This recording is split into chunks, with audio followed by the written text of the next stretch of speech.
Halo teman-teman, bantu channel ini untuk berkembang ya. Klik tombol subscribe dan jangan lupa untuk like and share video ini. Terima kasih dan selamat mendengarkan.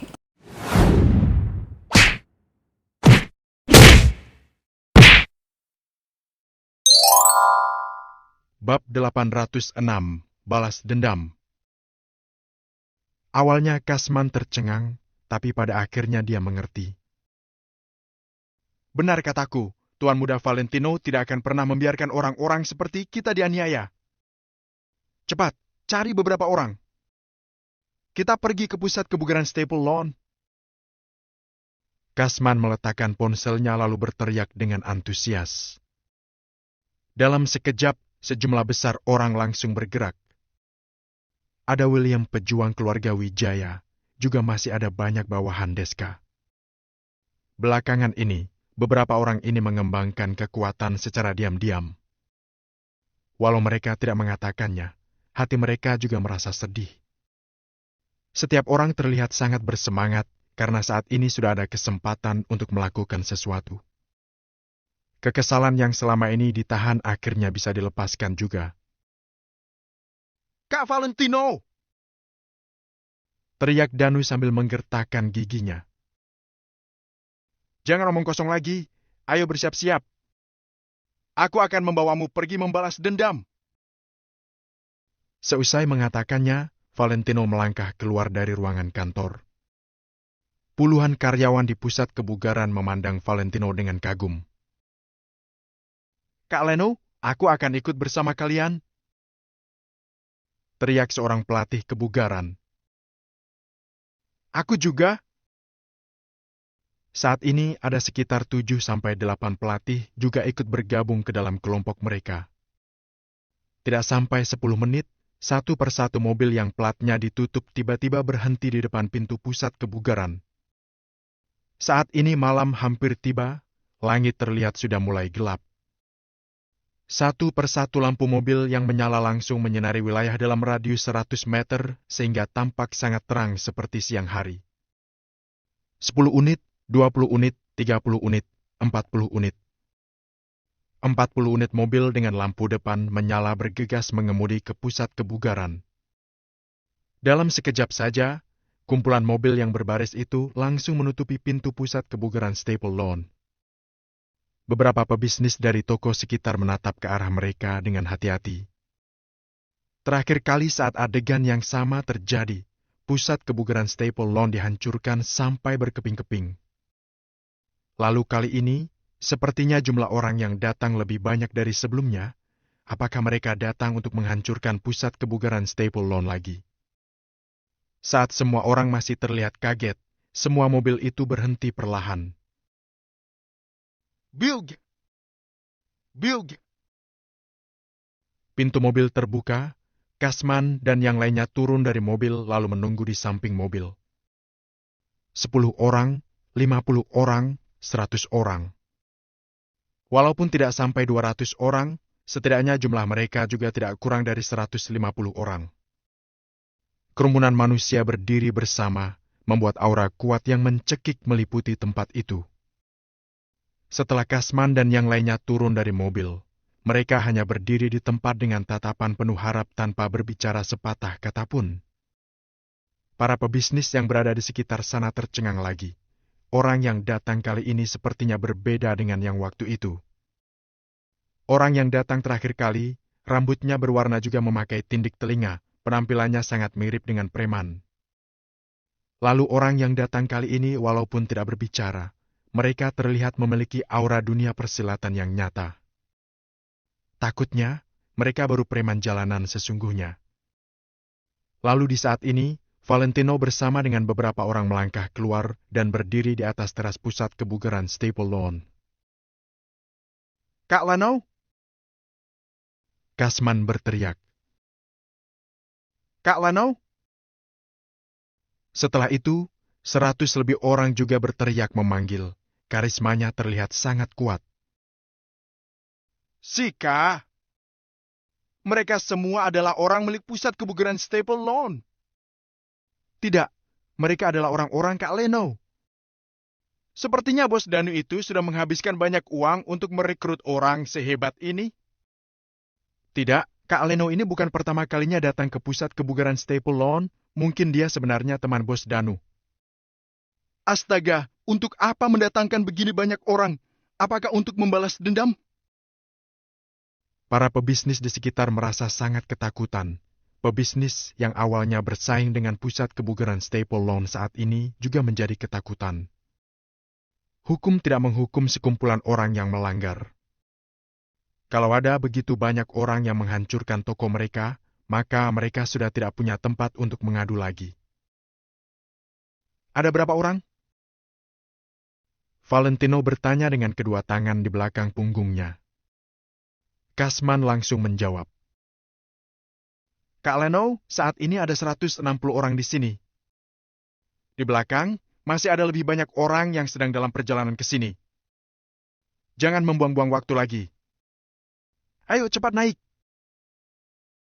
Valentino melambaikan tangannya dan bergegas masuk ke dalam mobil Kasman. Semua orang pun bergegas masuk ke dalam mobil dan menutup pintu lalu menyalakannya. Berm. Kurang lebih 50 mobil itu langsung menyalakan lampu ganda secara bersamaan dan melaju dari pusat kebugaran Staple Lawn. Semua pejalan kaki yang berjalan di kedua sisi jalan satu persatu menghindar untuk membuka jalan. Tuan Muda Valentino, kita akan pergi kemana? Di dalam mobil yang dikendarai Kasman hanya ada Valentino dan Danu, jadi tidak masalah jika dia memanggilnya seperti itu. Langsung pergi ke kantor pusat grup ya, Mandar, kata Valentino dengan nada dingin. Baik. Kasman langsung menganggukkan kepala tanpa ragu. Sebenarnya, Danu ingin mencegahnya pergi ke sana, tetapi melihat Valentino yang sudah membuat keputusan, dia terpaksa tetap diam tanpa mengatakan apapun. Puluhan mobil itu melaju kencang menuju kantor pusat grup Yamandar. Sebesar apapun utang, pada akhirnya juga harus dibayarkan. Seperti yang telah Valentino katakan di festival barang antik. Kamu boleh mengambil barangku untuk sesaat, tapi suatu saat nanti, aku akan memintanya kembali 10 kali lipat. John berani menghancurkan pusat kebugaran Staple Lawn, maka Valentino juga berani untuk menghancurkan perusahaan grup Yamandar. Konsekuensinya, persetan dengan konsekuensi. Mumpung antusiasme festival barang antik belum berlalu, Valentino bersiap untuk meledakkan kota Vero lagi. Dengan besarnya koneksi yang dimiliki Valentino di kota Vero, dia tidak hanya memiliki kemampuan untuk menimbulkan masalah, tetapi juga memiliki kemampuan untuk melakukan hal-hal biasa. Saat ini, malam sudah tiba dan menyelimuti seluruh kota Vero dalam kegelapan.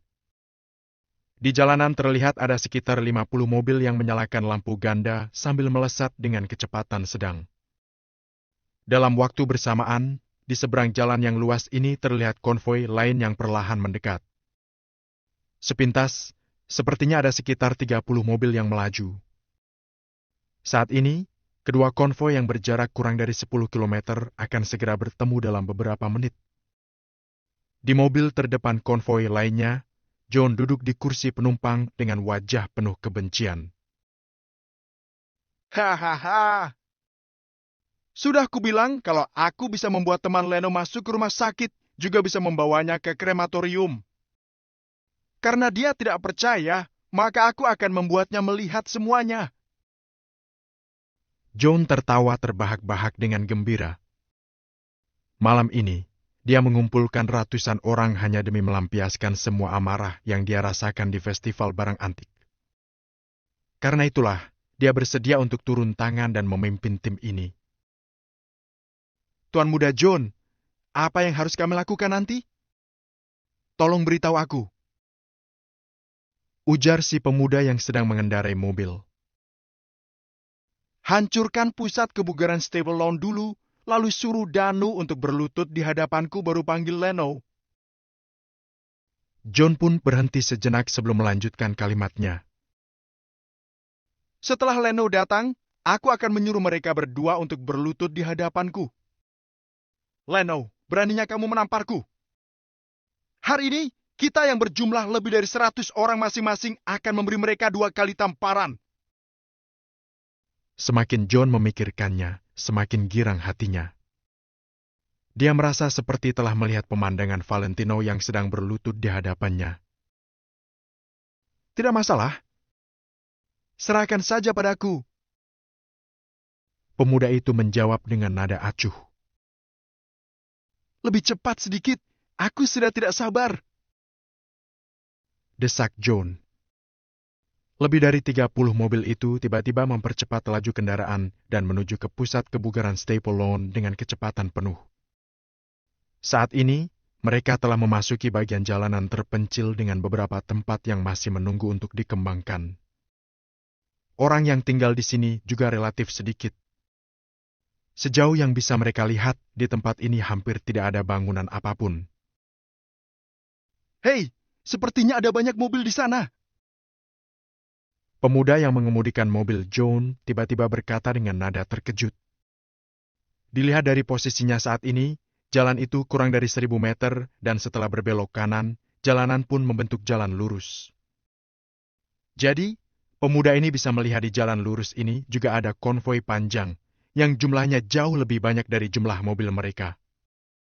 Kelap-kelip lampu yang saling berpacu terlihat seperti mata binatang buas yang terus berkedip di malam hari, membuat orang yang melihatnya menjadi ketakutan. John menjadi tercengang setelah mendengar ucapan pemuda itu dan melihat ke arah konvoi di seberang melalui jendela mobil. Bab 807, bertatapan mata. Seharusnya juga ingin mengurus sesuatu.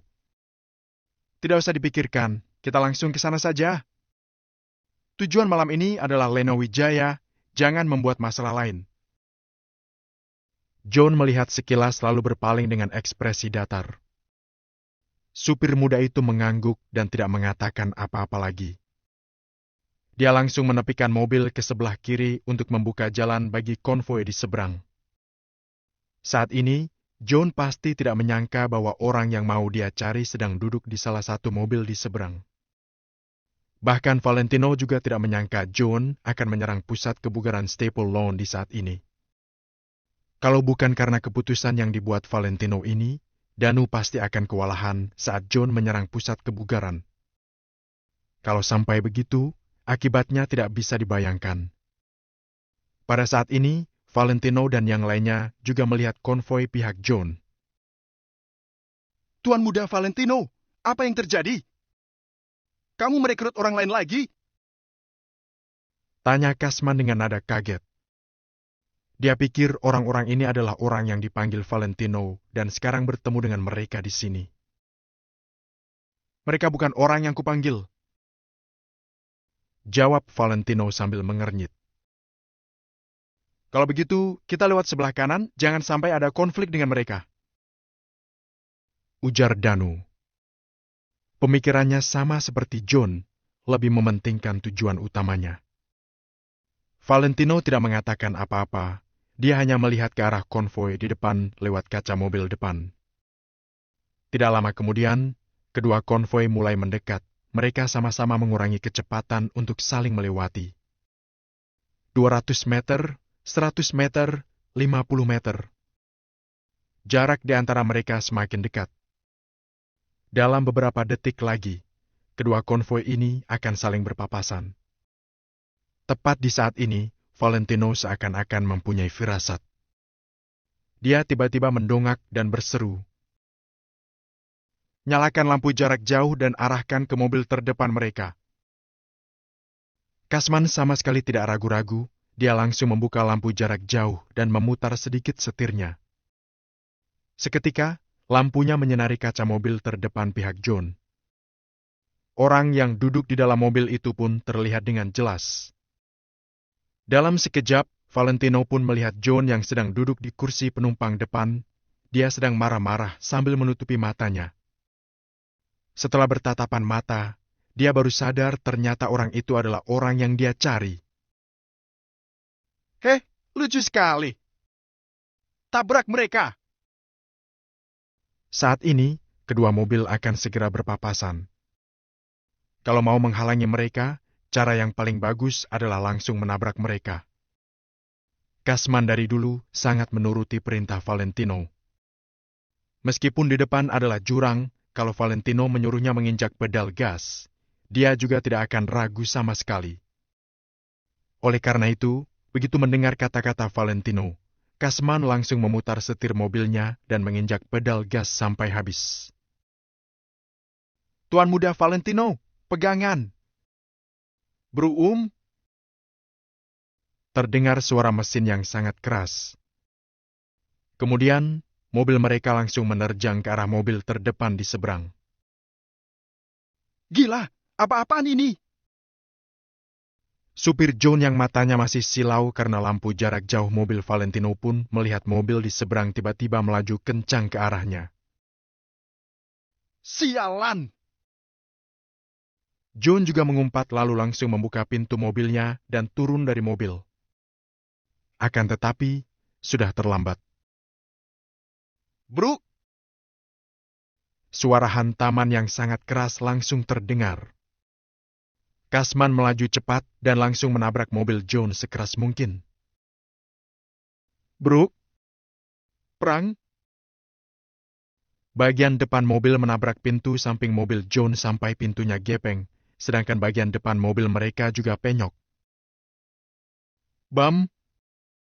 Bam! Kantong udara di dalam mobil pun langsung keluar. Kepala Valentino dan yang lainnya pun menghantam kantong udara itu. Mereka sama sekali tidak terluka. Bram! Kasman mengeluarkan pisau di pinggangnya lalu memecahkan kantong udara di depannya.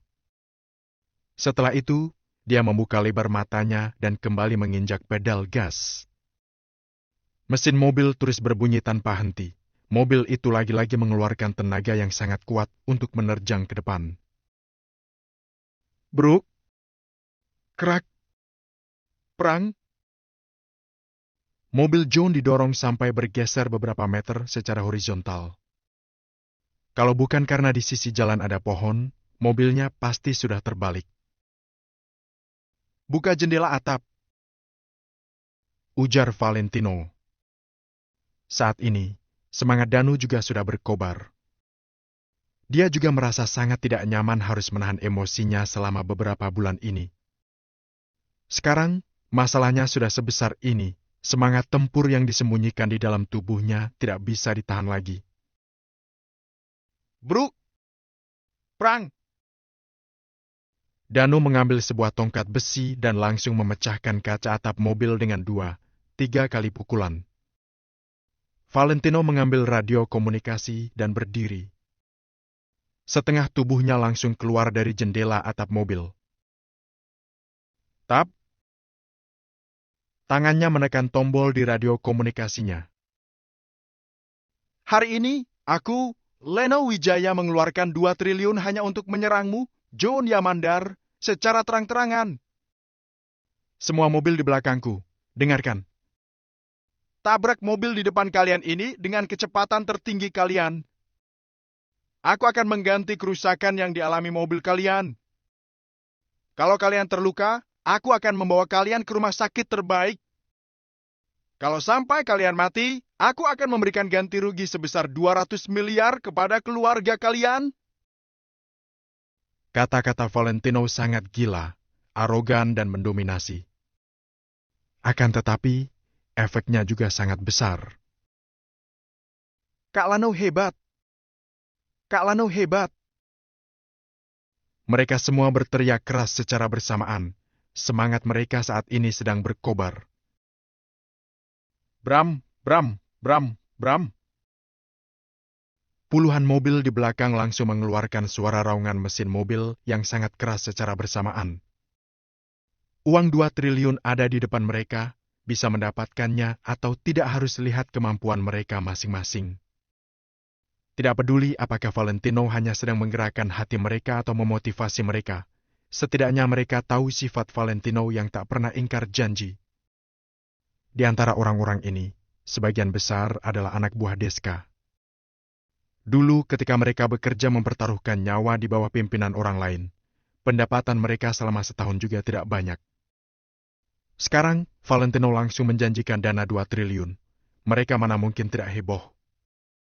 Seperti kata pepatah, asalkan ada uang, pasti akan ada yang berani melakukan apa yang kamu mau. Pepatah ini tidak mungkin muncul tanpa alasan. Puluhan mobil melaju seperti orang gila ke arah mobil-mobil pihak John. Sialan! Brengsek! Leno, kamu pikir aku takut padamu? Orang-orang yang di belakang tabrak kembali dengan kecepatan tertinggi kalian. Hari ini, aku akan membagikan 20 miliar kepada semua orang yang ada di sini. John merangkak keluar dari mobilnya lalu berteriak keras ke belakang. Di malam yang hening ini, di jalan yang terpencil dan kosong ini, semangat semua orang seketika berkobar. Kalau mobil kedua belah pihak dijumlahkan, totalnya hampir mencapai 100 mobil. Saat ini, 100 mobil itu melaju kencang dan saling bertabrakan seperti orang gila.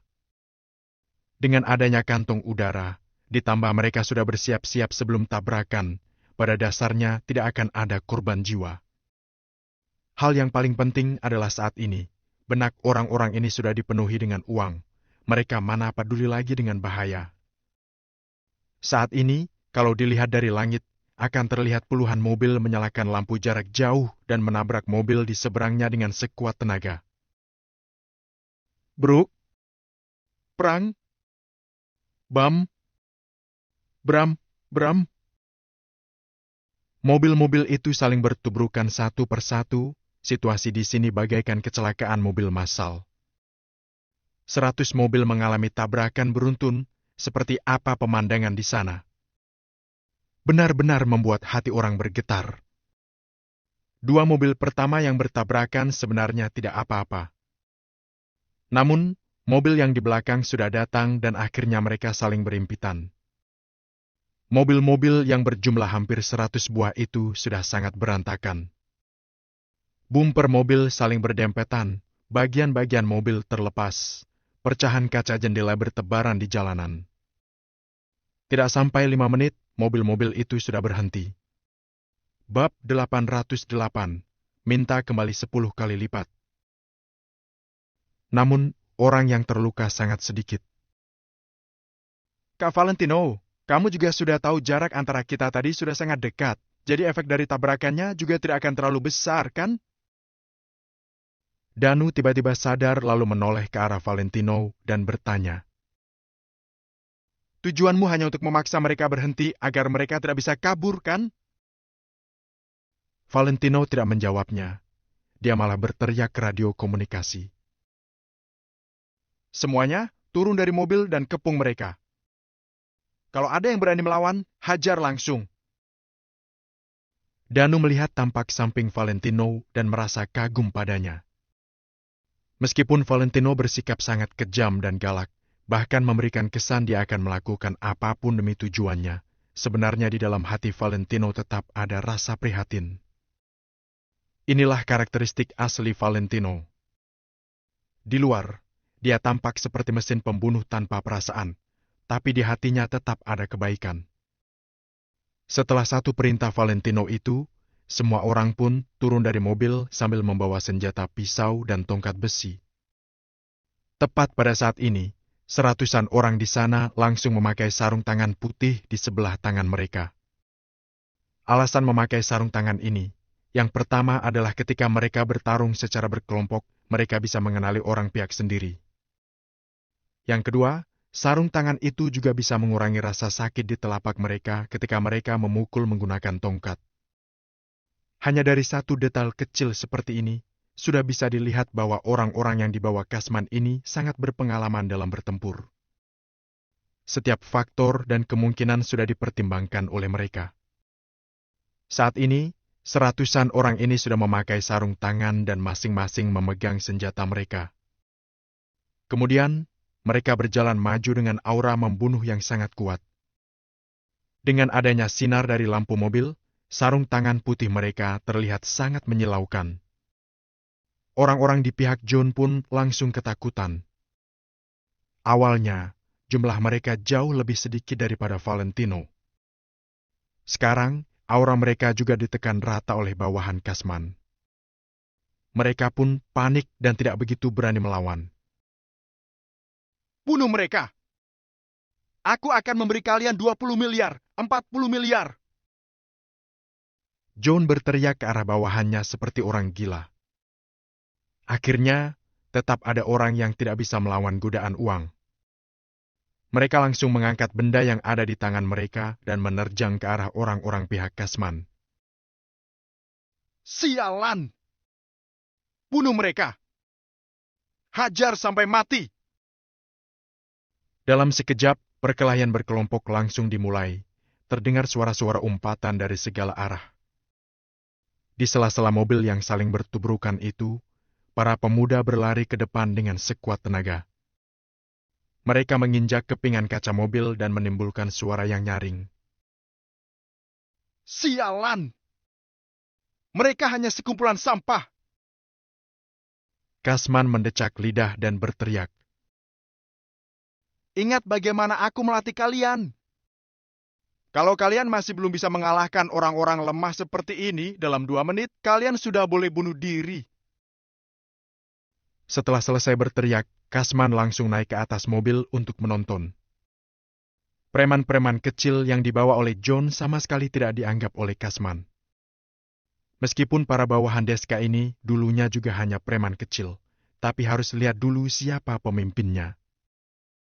Kalau pemimpinnya lemah, berarti seluruh pasukan sudah pasti lemah. Orang-orang yang sudah dilatih Kasman tidak hanya memiliki daya tempur yang hebat, aura mereka juga jauh lebih kuat dari bawahan John.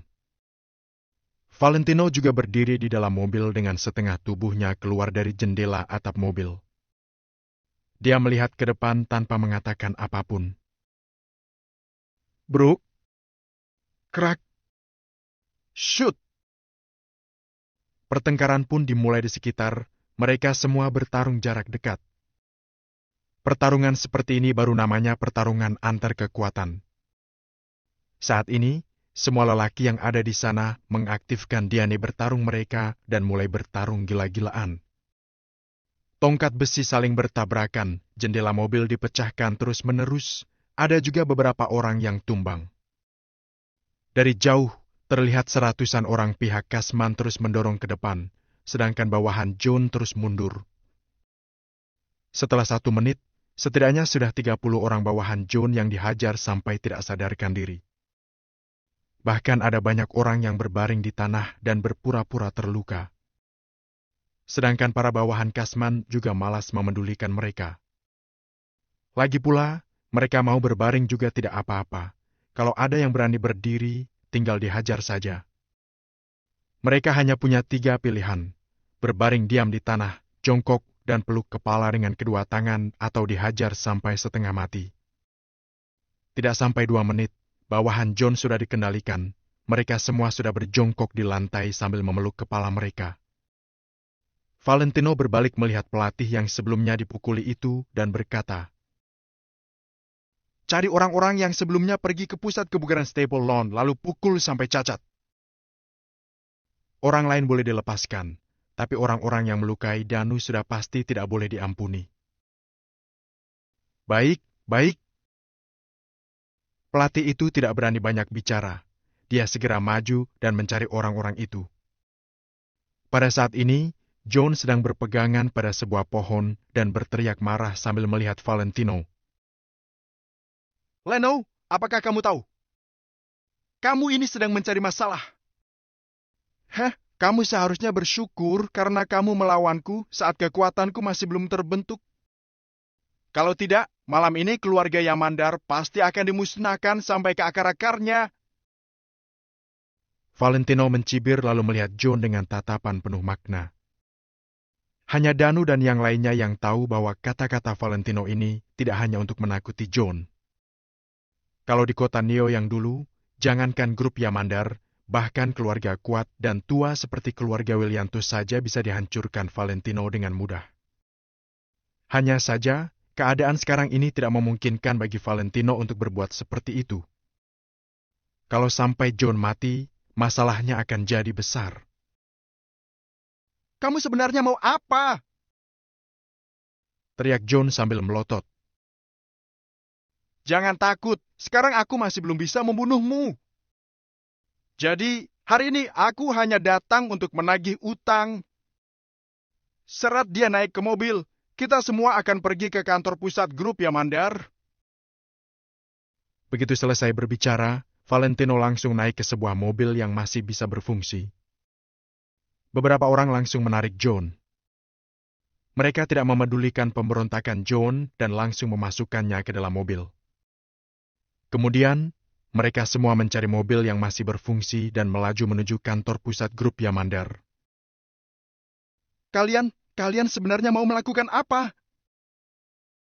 Saat ini, John akhirnya mulai merasa takut. Kamu sudah lupa kata-kataku sebelumnya. Aku pasti akan meminta kembali 10 kali lipat utangmu padaku. Hari ini, kamu lihat baik-baik bagaimana caraku menagih utang. Valentino mencibir lalu membawa semua bawahannya ke tujuan. Di kantor pusat grup Yamandar di kota Vero. Sudah selarut ini, tapi lampu di dalam bangunan masih bersinar terang. Di bangunan tinggi yang memiliki 10 tingkat itu, masih terlihat sangat banyak pegawai yang sibuk bekerja. Di dalam kantor di tingkat paling atas, seorang pria paruh baya dengan perut buncit sedang melakukan sesuatu yang indah dengan sekretarisnya. Orang ini adalah ayahnya John. Brak! Krak! Tiba-tiba terdengar suara keras dari lantai bawah, suaranya seperti suara bom meledak. Ayahnya John yang awalnya sedang duduk di atas kursi sambil menikmati pelayanan sekretarisnya pun langsung terkejut dan jatuh dari kursinya. Apa itu? Teriak ayahnya John. Pak Adam, gawat. Di bawah ada sekumpulan orang, sangat banyak. Dari bawah, terdengar suara teriakan yang tidak berhenti. Suara itu menggema di seluruh bangunan. Ayah John segera memakai celananya dan berlari ke bawah. Pada saat ini, di bawah, sebuah mobil SUV warna hitam sudah menabrak masuk ke dalam gedung. Pintu kaca yang tebal dan kokoh itu ditabrak sampai hancur berkeping-keping. Lihat baik-baik, adegan ini familiar tidak? Ingat baik-baik apa yang kamu lakukan pada pusat kebugaran Stable Lawn sebelumnya. Valentino langsung menjambak rambut John dan menyuruhnya membuka matanya lebar-lebar untuk melihat apa yang sedang terjadi saat ini. Bab 809, berani berbicara dan berani bertindak. Tap, tap, tap. Kasman dan yang lainnya sudah memakai masker yang menutupi setengah wajah mereka. Kemudian, mereka turun dari mobil. Ratusan orang memasuki gedung secara berbondong-bondong dengan memegang pisau, pistol, dan tongkat. Sebagian besar karyawan wanita di dalam perusahaan sontak menjerit. Jangan berteriak lagi. Semuanya dengarkan baik-baik. Barang adalah milik perusahaan. Nyawa milik kalian sendiri. Sebaiknya kalian bertindak dengan cerdas. Seusai berbicara, Kasman menghantamkan tongkat bajanya ke akuarium besar di sampingnya. Brak! Prang! Akuarium langsung pecah dan air di dalamnya mengalir keluar. Hancurkan! Begitu Kasman memerintah, ratusan pemuda langsung menghantam semua barang seperti orang gila. Terjadinya peristiwa seperti ini di zaman sekarang benar-benar sungguh mengerikan. Para karyawan hanya berlutut di lantai tanpa berani mengucapkan sepatah kata pun. Perkataan Kasman sangat memengaruhi pemikiran mereka. Barang adalah milik perusahaan, tetapi nyawa memang milik sendiri. Karena itulah, tidak ada orang yang berani menghentikannya dan bahkan tidak ada yang melapor polisi. Kalian sedang apa? Aku adalah CEO di sini. Kita bisa membicarakannya dengan baik. Ujar ayahnya John dengan napas terengah-engah setelah berlari turun dari tangga. Putramu melakukan hal yang tidak seharusnya dilakukannya. Aku datang untuk menagih utang. Kasman menjawab tanpa menoleh. Setelah itu, dia pun lanjut menghancurkan benda-benda di sekitarnya. Siapa kalian? Aku mengenal Tuan Bardi. Bentak ayahnya John. Hei, Kali ini, Kasman bahkan malas untuk menjawab. Dia hanya terus melandaikan pukulannya. Bardi? Dia tak layak diungkit. Boom. Valentino membuka pintu mobil dan turun dari mobil, lalu menarik rambut John dan membawanya turun dari mobil. John? Kamu siapa? Lepaskan putraku. Ujar ayahnya John dengan ekspresi kaget. Namaku Leno. Jawab Valentino sembari melirik ayahnya John. Kamu Leno? Ujar ayahnya John dengan ekspresi tercengang.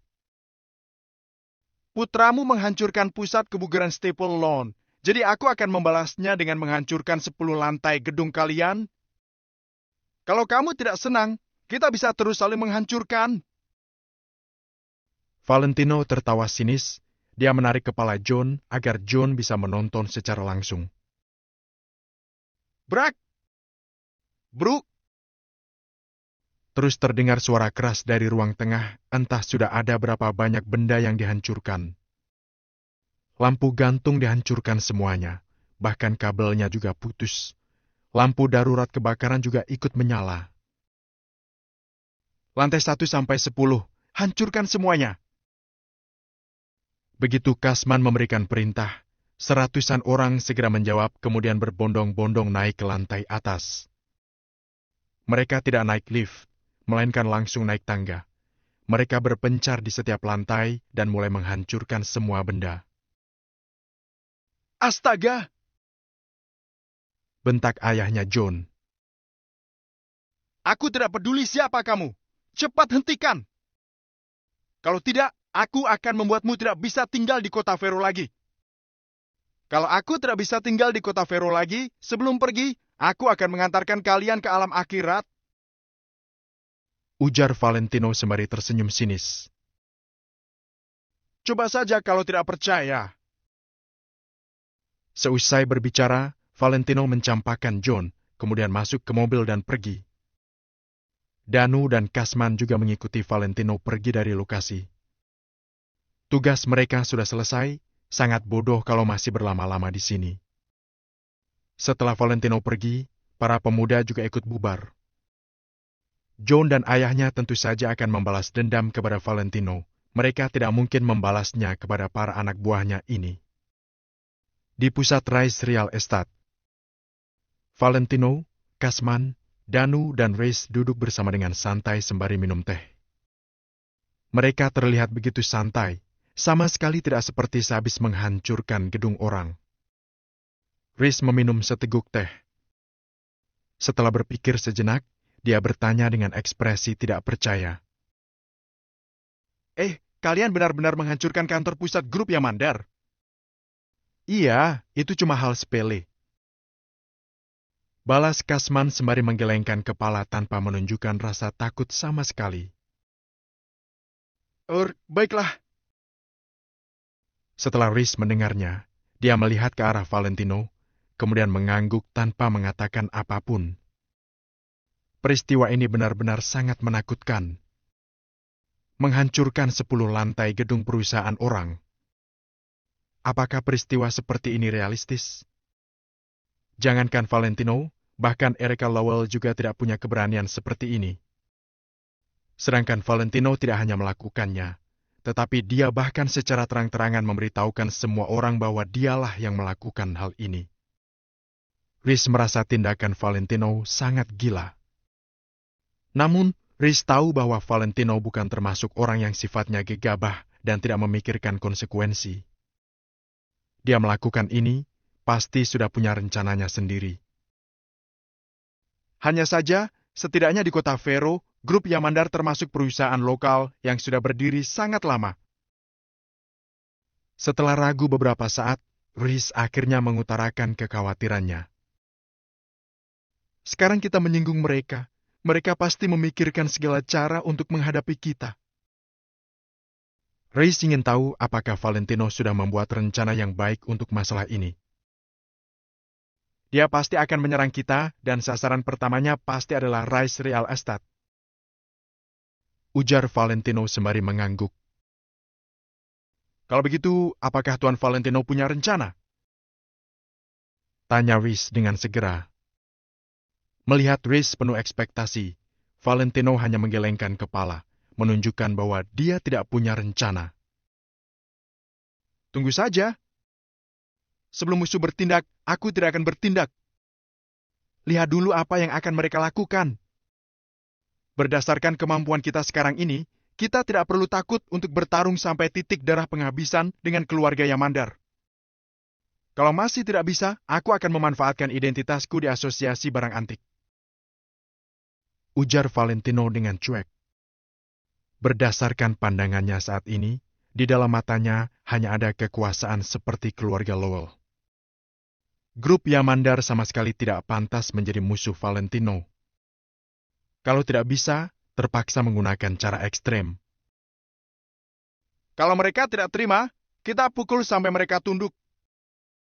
Tuan Valentino, aku merasa selama mereka tidak bodoh, mereka pasti akan mengalah. Ujar Kasman dengan acuh tak acuh. Dilihat dari sifat John dan ayahnya, takutnya mereka tidak akan mengalah. Ujar Valentino sembari menggeleng. Minum tehnya. Ketika Rhys hendak mengatakan sesuatu, Valentino menyuruh semuanya untuk minum teh. Malam ini, kota Vero sangat ramai. Leno yang reputasinya tinggi di festival barang antik, kembali menggemparkan seluruh distrik Haven. Bisa-bisanya dia membawa sekitar 200-an preman untuk menghancurkan kantor grup Yamandar, perusahaan lokal di kota Vero. Total 10 lantai, semuanya dihancurkan. Tindakan layaknya preman seperti ini, tak lain telah memperingatkan semua orang di kota Vero yang mengenal Leno. Aku, Leno, tidak hanya berani berbicara, tetapi juga berani bertindak. Tidak ada hambatan di mataku. Aku bisa menilai barang bagus di festival barang antik. Aku juga bisa berubah menjadi preman dan bertindak tanpa mengenal hukum. Aku bisa sesuka hati mengubah statusku. Jadi, jangan berharap kalian bisa mengendalikanku dengan peraturan. Semua itu tidak berguna sama sekali. Saat ini di keluarga Lowell. Erika duduk di kursi.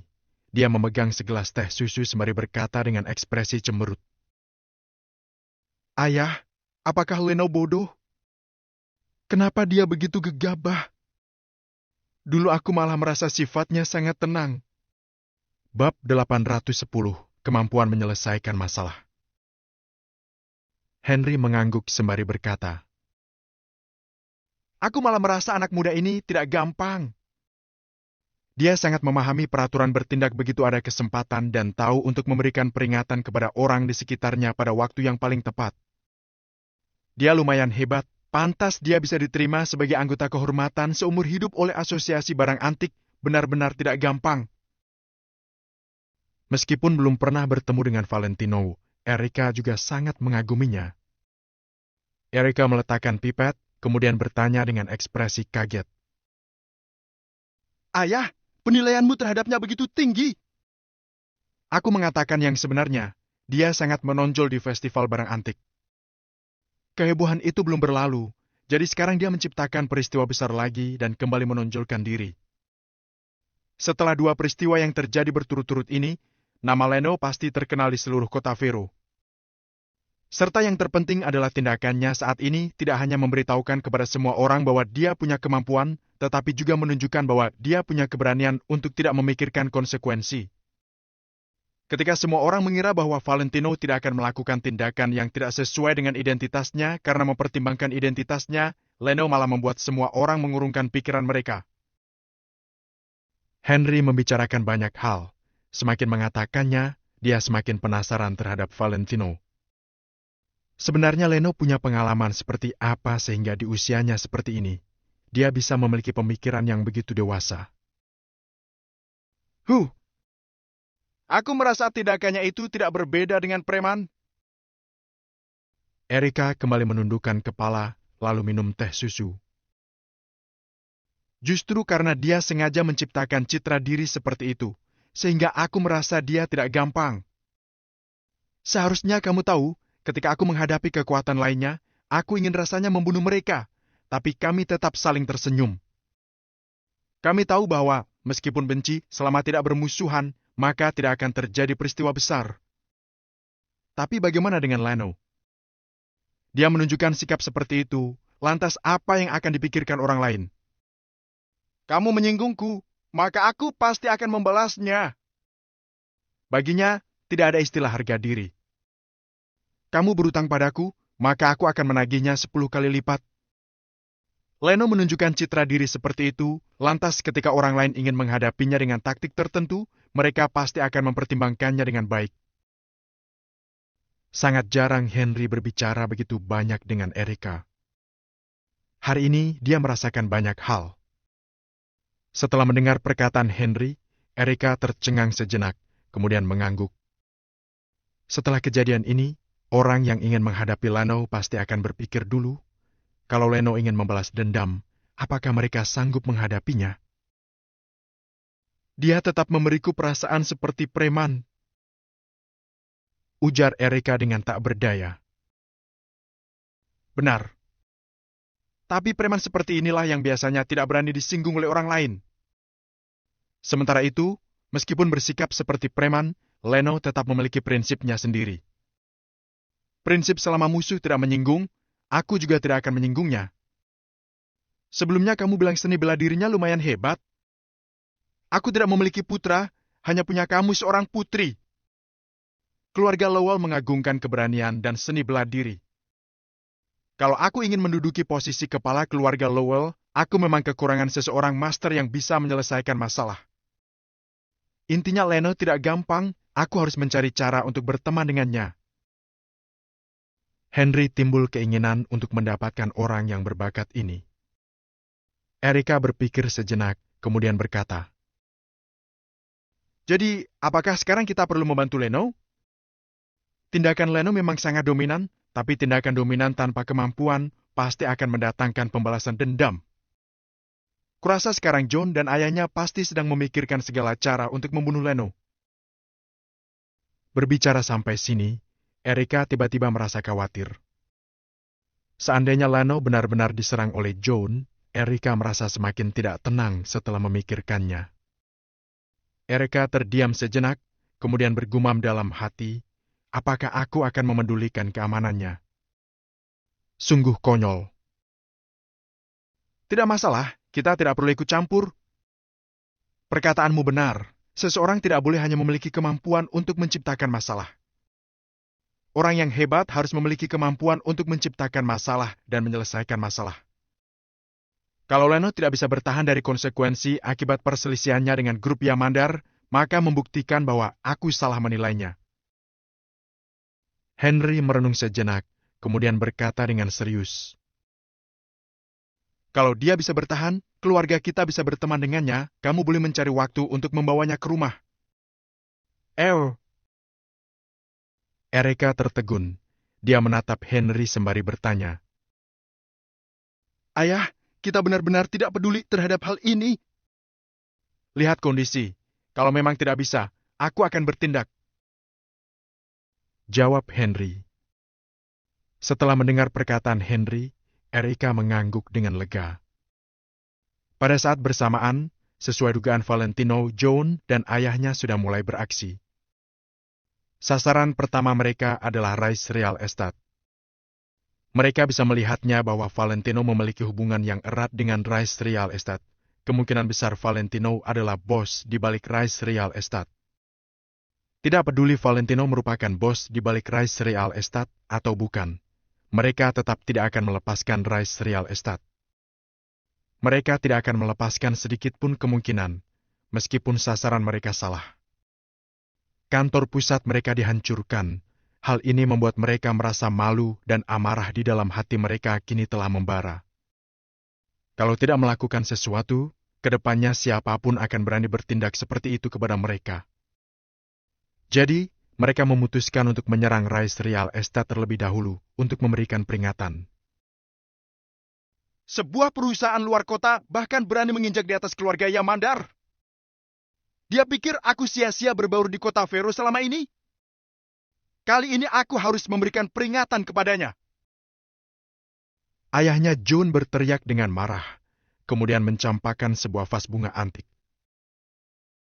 Ayah, aku ingin membuat Leno berlutut di hadapanku.